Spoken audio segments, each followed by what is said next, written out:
Good morning, praise the Lord. The potter formed it into another pot, shaping it as seemed best to him. Jeremiah chapter 18 verse 4. God wants to make the very best He can of each of His children. He puts us on His wheel and subjects us to the discipline which He deems most likely to secure our greatest blessedness and usefulness.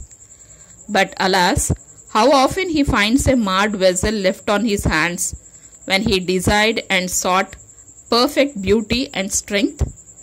This is through no failure on His part, but because some bubble of vanity of self-will has hindered Him.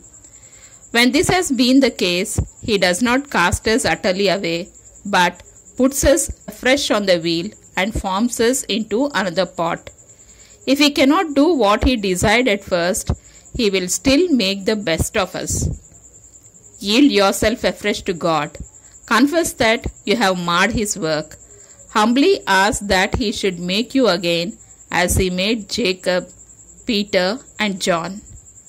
There is simply no limit to the progress and development of the soul, which is able to meet God with a never faltering yes.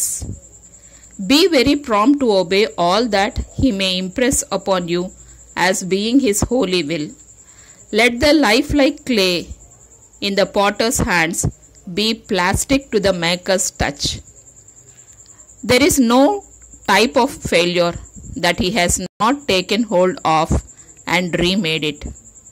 God bless you all. Be in His hand.